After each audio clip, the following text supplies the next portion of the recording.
我叫顾兰，不知为何进入到一本我看过无数遍的太监小说里。小说里记载，我所在的国家正处于国运衰落时期，朝中贪官泛滥，百姓苦不堪言，妖族横行，滥杀无辜。而我只是书中的无名小卒，读书就能让我修炼，我还娶了个漂亮娇妻，让我一辈子苟在这小县城，无忧无虑，岂不美滋滋？夫人回来了，少爷，夫人回来了。娘子回来了，来，我专门为你熬的红枣粥。这几日不是来月事吗？补气血。孤郎日日苦读，理应比我多补一些才是。小希，你看起来无精打采的样子，你也来喝一碗这红枣粥。哦，不用，公子，我只是看到碗里的粥，想起今天在大觉寺看见几个流民饿得不成人形，觉得他们挺可怜的。那些流民是黄州来的吧？不是，是南境来的，那边正闹旱灾。我记得小说里有着重描写嘉庆3年南境大旱，后来又因为各种各样的天灾人祸，导致民怨沸腾，百姓们苦不堪言。顾郎，你怎知是南境旱灾？灾情之事，玄天司特使亲笔加急。今日午后才到我案前，不然两耳不闻窗外事，是怎么这么快就知道的？不然两耳不闻窗外事，是怎么这么快就知道的？书中自有黄金屋，书中自有颜如玉。流民的事不足为外人道，咱们一家人知道就好，切记莫要传出去。唉，天子无能，上天降怒啊！要我说，咱们当今的女帝就是一手好牌打的稀烂，朝里的大臣一个个都是治世能臣，且摊上这么个日日只知求仙修道的昏君呢。老杨头，坊间传闻不可信的，如果嘉庆都算昏君的话，那恐怕大晋开国到今也没几个明君了。天灾人祸不是天子无德，而是大晋的国运已经逐渐凋敝。女帝看似不理朝政，其实一切指令都是由她借一些阁老国公的手发出的，只是大家不知道罢了。女帝在深宫修道也只是假象，她的真身早就不在宫里了，而是在外寻求解救国运之法。老监正曾预言，女帝入红尘一事，世上就只有女帝本尊和2个贴身女官知道。顾郎怎么知道的？读书能将这东西读出来？难道他其实早就知道我的身份，只是没有拆穿？顾郎，那你知道女帝去了何处寻求解救之法吗？不知。虽然我知道这个世界人物设定，可女帝的去向，那本太监文还没写到。幸好陛下身份没有暴露，不然半年来的入红尘，就算是白费功夫了。顾郎，这次旱情严重，流民饿得不成人形，你说朝廷赈灾之后能不能解决？大晋的储粮赈灾其实是够用的，可谁能想到灾情不振还好，反而是在赈灾放粮半旬后，南境就发生了不小的民变。这是为何？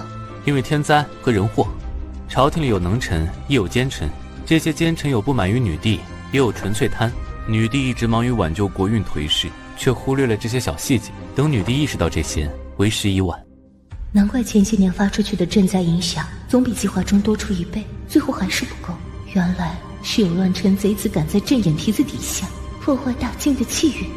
远的不说，南境的那个什么侯，他就喜欢吃肥缺，捞百姓们赈灾的钱来着。不过他倒没什么野心，只是单纯的贪而已。人祸，夫君说的是安国侯蔡玉吧？娘子聪慧，正是。南境竟然存在这么一颗毒瘤。顾郎，妾身有些乏了，先回去卧房等你可好？不知不觉已经夜深，娘子白日操劳家中生意，快回房休息吧。妾身告退。您讲到本世界故事一篇，修为加1000年，并获得以下奖励。您讲到本世界故事一篇，修为加1000年，并获得以下奖励。哇，这次给的也太好了吧！原来剧透这个世界的原著小说获得的奖励会更加丰厚。不过这个世界圣境好像已经封顶，但这本太监文最后也没提主角什么境界，还是稳妥一点好。圣旨你好了，小希，你跑一趟南境，别人去朕不放心。是，那敢问陛下，牵涉到的权贵该如何处置？一旦确认罪状无误，就地格杀。是，卑职明白了。顾郎，老监正窥测天机算出的解救之法，会是你吗？明日便是朝廷的赈灾粮食发放的时候了。经本官查证，安国侯今夜邀了本地知府知县饮酒，想必是有所谋划。今夜潜入安国侯府，诸位同僚按照计划行事即可。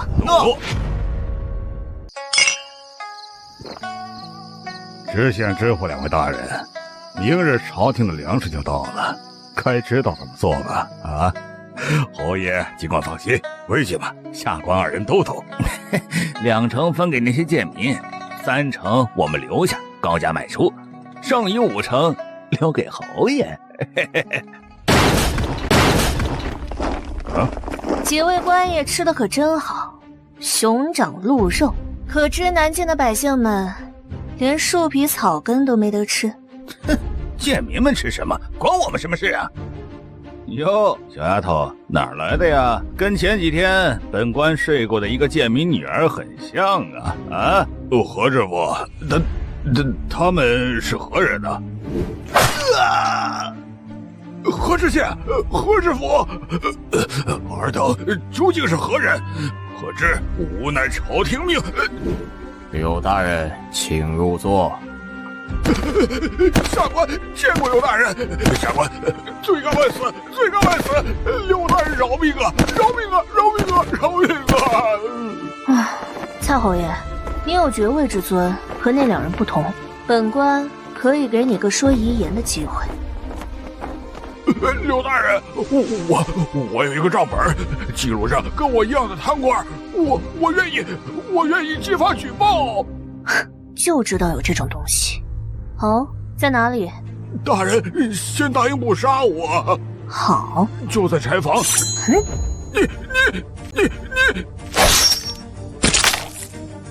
你们收拾好这里，直接回京城玄天司即可。卑职领命。陛下，南境情况与顾公子说的一般无二，以往的赈灾粮食不够，其中有8成是被当地的权贵克扣了。小溪，账本上的官员不急着处置，先看看他们的认错态度。如今多事之秋，一味的杀是不成的。另外，今年过廊的秋闱，记得去提点一下翰林院和国子监的那些老家伙们，不要误了朕的好事。这是要给公子走后门了。卑职明白，这就去敲打他们。哎，听说了没？南境那边出事了。南境旱灾爆发了，得嘱咐老杨在茶楼开间粥铺，施舍些许。可不是嘛，姓蔡的狗侯爷几天前被女帝钦差杀了，一起死的，据说还有那里的知府和知县。啊，不是说女帝日日修道不离国事吗？怎么处置起贪官来了？我操，这小说剧情不是这么写的吧？给主角提供资源踩着打脸的反派，怎么让女帝给截胡了呢？我操，给主角提供资源踩着打脸的反派，怎么让女帝给截胡了呢？哼，你们打吧，今年秋闱就随便填个答卷应付一下，只要我连个举人都不中，一只狗在廊州城，那就是绝对安全的。只要将眼科师带到京城，送到女帝面前，段老贼的脉骨勾当就可以坐实，父亲大人的仇就能得报了。但我如今真气枯竭，再逃一定会被华剑宗的人追上，怎么办？茶楼？不管了，先躲进去，再做打算。住店。客官，这是您住店的房间钥匙，请上2楼。搜，吴峰就藏在这座城里，他身上的影刻石事关宗门生死存亡，就算杀不掉人，石头也要拿到手。就算杀不掉人，石头也要拿到手。我得赶紧回去禀告公子这件事儿。公子，出事儿了！怎么了？慌慌张张的。就在刚才，咱们茶楼来了位带着刀、浑身是血的午休住店。哎呦，吓死我这老头了！或许是被人追杀逃难至此，明天照常营业。若是有旁人对他要打要杀，我们直接跑路。掌柜，结账。哎，客官下次再来。公子万幸啊，追杀他的人没来。其实他们已经来了。吴峰，昨晚睡得踏实，这么急着赶路去京城，问过我段萧同意没有？段萧，你们华剑宗勾结妖孽，杀害忠良，我必然要将你们的罪证揭露于天下，为我爹报仇。你可以尽情的喊，因为这里的人过会儿都要为你陪葬。谁让他们听到了不该听的东西？这里的人过会儿都要为你陪葬。谁让他们听到了不该听的东西？杀人灭口，灭我的口。你以为你是谁啊？主角吗？哼，若不是朕今日亲眼瞧见，恐怕真会被华剑宗瞒了过去。华剑宗勾结妖族，杀我大晋国士，以后你们就不必存在了。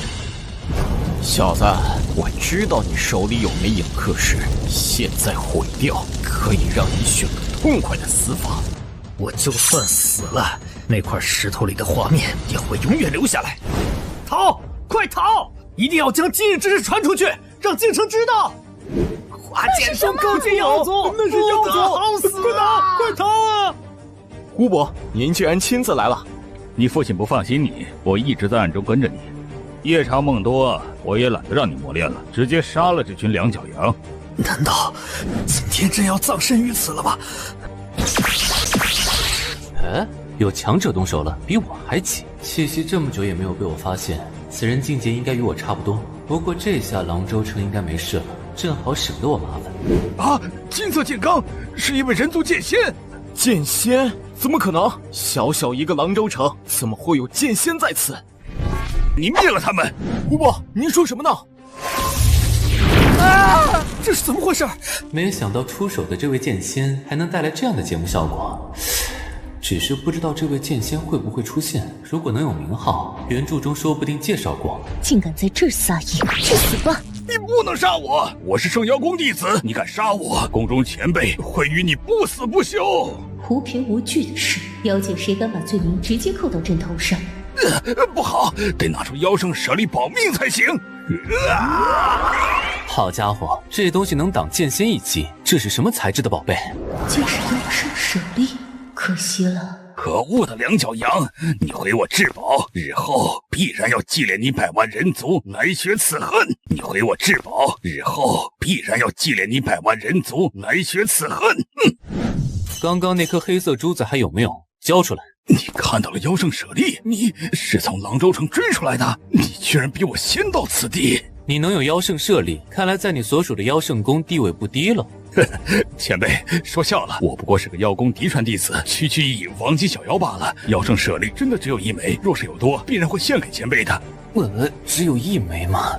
那你还有什么遗言吗？刚出虎穴，又入狼窝，晋国何时这般强盛了？前辈，虽然我没有妖圣舍利了，但我们妖宫还有2枚在我师尊身上。若是您肯放了我，他们就都是您的。放了你，惹来强者怎么办？我的脸都被你看到了。杀了你，他们也是我的；杀了你，他们也是我的。放了你，惹来挂逼怎么办？我的脸都被你看到了。此行上华剑宗并非要杀人满门，无辜弟子众多，人多眼杂的，防患工作还是得先做好。这样就跟方才那位剑仙很像了。儒道真意，言出法随。此刻我在云州。盘踞云州几百年，果然是非同寻常。难怪原著里主角灭了华剑宗之后，实力能突飞猛进。我把这些极品灵石吸收，那我岂不是实力猛增？哼，对不起了，主角。陛下，今日之事另有强者插手，在卑职赶到华剑宗前，段培一家及核心的长老们就已经被人杀绝了。另外，整个华剑宗就像是被扫荡了一样，内门药田和宝库的藏品全部消失不见。还有，可见到上山之人了？没来得及。不过，据那里的普通弟子说，是一个蒙面剑客于申时初一人提剑上山，直接冲入主殿，杀光了段培他们。自始至终还不到1炷香的功夫。卑职猜测，应该是位皇级甚至仙级强者。华剑宗有护宗大阵在，不是皇级之杀，不可能这么轻易的杀穿。以华剑宗的格调，应该还招惹不到晋国那些隐士的老家伙。只是天机阁风云榜上似乎也无这号人物。陛下，从他留下的痕迹来看，卑职倒是有一个大胆的猜测。那人的剑充满了杀伐之意，且卑职是有时末才赶到，他的剑气可以维持2个时辰不散，霸道又无比厚重，很像是神兵榜上记载的那柄玄天至宝鸿蒙剑的剑意。他有没有留下什么话？陛下，那人留下话说，他便是lang州城里杀段霄和妖王的剑仙。冒充隐藏这么久，朕都没有丝毫察觉，的确是个高手。再有1年就是天机阁更新风云榜的时候，到时候看看剑道榜上应该有这位的名字，让使臣尽量去拉拢一番。传令京城，让玄天司的暗卫扮成廊州百姓的模样，这段时间到这边盯着，暗中保护顾郎。卑职明白。终于吸收完成了。老爷夫人，开饭喽！老杨头，你爱喝酒，今天回来路上特地给你带了坛。哎呀，谢公子，谢公子。好香啊，相公，这是什么酒？味道如此绝佳。对啊，公子从哪儿买的？公子，老杨我这2月工钱不要了，这一杯酒就够抵了。我都听老杨说了，今天咱们茶楼外面有修仙者打架，还死了人，傍晚时分才被衙门收走的。若是我不提，你是不是打算一直瞒着我？我那个这老杨头怎么把不住嘴啊！我那个这老杨头怎么把不住嘴啊！这不是怕娘子担心吗？以后保证不会了。秋闱只剩大半年，我安心在家读书便是。穿越就是这点不好，没有往上报名。小二，来壶上好的茶和糕点。好嘞，客官，马上来。这人一直在让位置，还真是有趣。我来会一会。兄台站于我前面即可，我不着急。感谢兄台，不知兄台贵姓？免贵姓林，单名一个字陆字。在下顾兰，姓惠。方才见林兄弟一直让位置给后来人，自己却迟迟不报名，不知是何缘故。不瞒顾兄，我其实想上战场，那里不光有粮饷可以拿，还有成为修仙者的机会，比抓破笔杆子强多了。都让开，都让开！太阳都快下山了，公子我今天一定得报上名。这谁啊？李家那扶不上墙的烂泥，李阳呗，都考了8年了，还是个童生呢。后来找衙门里的关系买了个秀才。谁让人家有个好姐姐呢？偏偏嫁给了咱们府尹。虽说是个小妾吧，但也能吹吹枕边风，给他们李家添些光彩，不是？今日名册用完了，你们明天再来。衙役兄弟，图个方便，本公子不想白来一趟，再添一个名字吧。啊，不行，衙役兄弟，你可能不知道我姐姐是谁。你姐姐谁啊？啊，不就是大人的一个同房丫头吗？滚！你可能不知道我姐姐是谁。你姐姐谁啊？啊，不就是大人的一个同房丫头吗？滚！这衙役是个性情中人。顾兄，我先回家了，我姐还在等我。顾兄，姓顾。这位公子，你姓顾，可是顾氏茶楼的顾兰公子？你认识我？我不认识，不过可能是那个，您先在这等我一下好吗？我去叫一下府尹大人。兄台，您认识咱们郎州府的府尹大人？啊，不认识。府尹大人早睡了，怎么可能因为你这厮来啊？你们这些蠢货，没看到那衙役都不确定吗？敢问哪位是顾兰公子啊？这里。顾公子，你说巧不巧？今天的名册刚好还剩一个名额。喏，秋闱郎州布政使司295号，就是您的科举号牌，请收好。不都说府尹喜欢端着臭官架子吗？怎么对顾兰就这么亲民啊？真爱民如爹呀！亲的都快跪地上磕一个了。真爱民如爹呀！亲的都快跪地上磕一个了。你是不是认错人了？当然没有，而且不是说了吗？确实是还剩了个号牌，公子安心收好便是。对了，公子下官叫窦福，日后还望多多提点呢。啊，公子，下官还有事，就先走了。顾兄好福气，平步青云，指日可待了。可能是原主祖上的朋友，恰巧在朝中做了官，知道今年自己参加秋闱，所以打点了关系。我说我不认识他，你信吗？信。不过顾兄平时就乐善好施，可能无意间结交了些朋友，也未可知呢。啊，顾兄，佳姐还在等我，告辞。嘿，那个，你还是去考考吧。若是真中了，我可以借钱给你。顾公子他们走了吗？走了，大人。啊，那就行。这事儿啊，算是办妥了，终于能回去睡个好觉了。不至于吧，大人？这几天您睡不着，难道是因为这个？你懂个屁！你可知道这个顾公子的关系是谁来托的吗？说出来能吓死你！你可知道这个顾公子的关系是谁来托的吗？说出来能吓死你！谁呀？京城玄天司。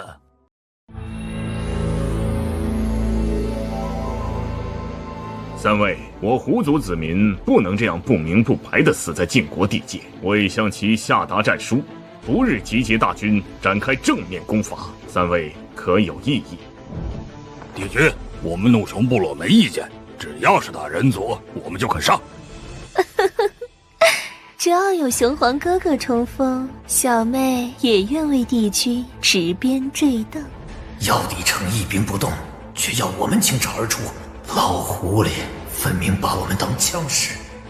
帝君，我觉得此战是否有些过于草率？毕竟小徒的死因还未查明，云州的眼线已经传信，那无非就是一位人族剑仙，你不必如此害怕。本座向你们保证，若是将来那剑仙出手，我妖帝城定然不会袖手旁观。这下你应该没有异议了吧？有异议又能怎样？我问候你全族。是，帝君，我们圣妖宫即日便会发兵。这次国战试探为主，如果本座没猜错的话，晋国如今出了些岔子，他们人族一直引以为豪的生产力底蕴，哈哈，如今或许还没我们妖界多。总之，这一战机不可失。果真是前世我华夏的魔道，只是不知道一时的水土是不是合适，正好去试验一下我的大生命树，去后院的花田种几粒试试。驾！陛下，公子已经把福音给的295号牌领回去，秋闱之事再无需挂虑了。陛下，您好像有烦心事。你自己看吧。妖界战书，难道就因为前段时间的那个妖王？自然不是，圣妖宫的那门弟子只是引火索，妖界想犯我大境，实则是早有打算。那要不要卑职去传令兵部，早做准备？朕已经传令了。那是否联系其他王朝，借兵共同对抗？不必，那些唯利是图的家伙靠不住的。与妖界的国战必然旷日持久，前段日子又刚刚赈灾放粮，就算真的撑过了与妖界的国战，大晋的底蕴恐怕也已所剩无几。夫人，顾府到了。啊，是夫人呐，公子早回来了。不过这会儿不在书房，正在后院的花田里呢，也不知道在鼓捣什么呢。那个，你歇着吧，我和小溪正要去把买来的花栽上的，我们顺便去叫他。哎，好。顾郎，哎，娘子回来了。娘子，你买来的花好像暂时种不下了。没关系，不过，顾郎，你这是种的什么？这是稻子，只不过产量比普通稻子多了一点点而已。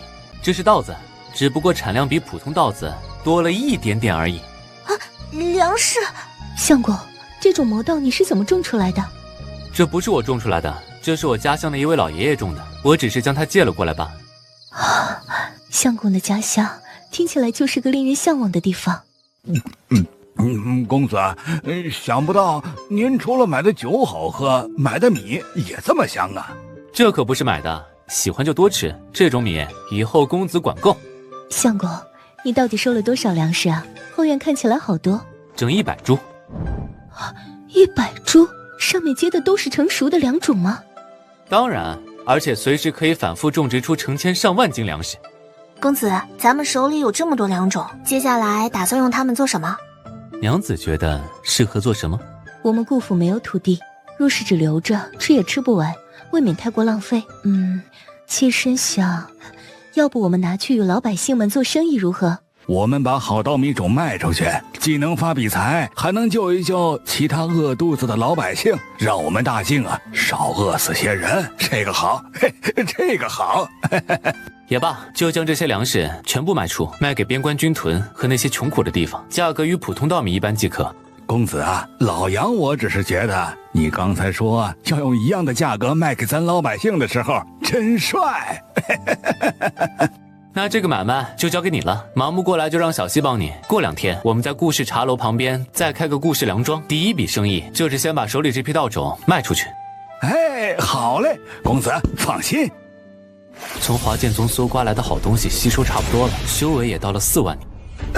公子，咱们大境出事儿了！公子，咱们大境出事儿了！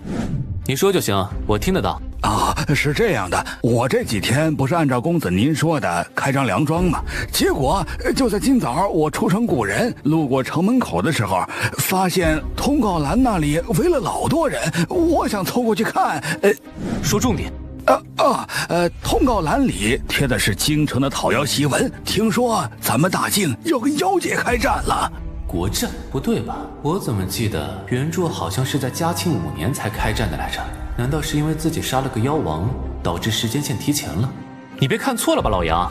绝对没错，京城的檄文都散布13周了，上面还有女帝的玺印呢。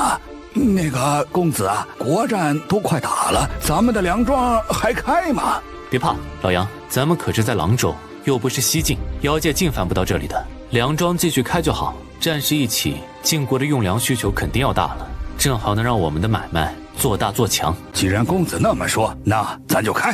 哦，对了，记得咱们的粮种优先供应一下襄州的军屯，顺便打听一下那里有没有一个姓陆的将领。不对，他也可能还是个卒子。顾郎还认识西晋的人？算不上认识吧，只是想结交一番。相公，那人叫什么？妾身早些年也曾游历，知道不少襄州名士，说不定认识呢。他并非名士，他叫陆求仙。他因为一个执念，一生都在追求无极仙道，只身入妖界，在襄州地段摸爬滚打，最后成为大晋的护国柱石。找到此人，尽朝廷所能帮助他解决困难，早些提拔成大将军，多给予资源，或许大晋的国运会一晚颓势。咱晋国跟妖界都要开战了，还开粮庄，怕死得慢吗？我家的钱庄、粮庄都关了，就怕妖界打到咱廊州。各位乡亲们，我们顾氏粮庄今日开张，第一笔生意是这些粮种。那正如各位所见，只有这么些，所以每家限量只能买2两。顾公子，别人家粮庄开门都送粮，您这怎么一开始就不够啊？对呀，顾家少爷，每家限量咱还是第一次听说，您这是搞什么名堂啊？因为在下的所卖的并非普通粮种，怕有人囤积居奇，所以才出此下策，保证大家都能买到。怎么个不普通法？东方魔道亩产50担，3月一熟，皆可为种。顾氏信誉担保，下1赔10。还3月一熟？顾老板，我们看在是乡亲的份上照顾你买卖，你不能把我们当傻子看呐！顾公子，您这不是卖种子，是在卖梦啊！这世上哪有这么高产的粮道？就是长得好看也不能骗人呢。2种评价，1000银，可换2两种子。让一让，让一让。窦大人，您不在衙门当值，怎么有空来这边？顾公子粮庄开业，怎能少得了下官捧场呢？刚听说我就过来了。找老杨，我不管账，不过每人限买2两，你也不能例外。不，公子误会了，我不是要买粮，而是想帮您的粮庄往外运。那不是镖局的事情吗？对呀，所以公子不用花钱了，廊州衙门来帮你运。你们帮我运粮，出人出力，还不要钱？不光不要钱，我们廊州府还出钱资助您粮庄的生意。免费帮我运粮，就是你今日来找我的目的？朝中绝对有官员在帮着自己，不然凭豆腐一个6品末流小官，是不可能主动掏钱的。知道了，你且回去，3日后我会让老杨将粮种包好送到衙门的。不劳烦公子的人了，到时候啊，公子给个信儿，我们亲自去府上取。对了，顾公子，还有一件事要提醒您一下，这粮庄既然是生意，那就会有竞争对手，因为您的粮种好，到时候恐怕会有些其他不开眼的粮商呢。这件事就麻烦你县太爷了，廊州这1亩3分地，还有不听你话的商人。还真有啊，有些商人不好说的。总之啊，公子您自己小心呐，有麻烦就来衙门找我，我尽量帮你解决。行，那就有劳县令大人了。小二，上一桌子好酒好菜。好嘞，客官。大哥，瞧对面正在装粮的马车，就是那个新开的粮庄。一个毛头小子就敢和我们老爷抢生意，真是活腻歪了。大哥，听说那粮庄的东家是个小白脸叫顾兰。这帮人是要对顾公子不利吗？顾公子对我们有情有义，得赶紧去通知顾公子才行。弟兄们，走去会会那不知好歹的小白脸，让他知道在我们老爷的地盘上抢生意是什么下场。走。顾公子，您先快走吧，回家避一避风头，咱好汉不吃眼前亏啊！你可是当家的，出来说话。我们临江城刘家要买粮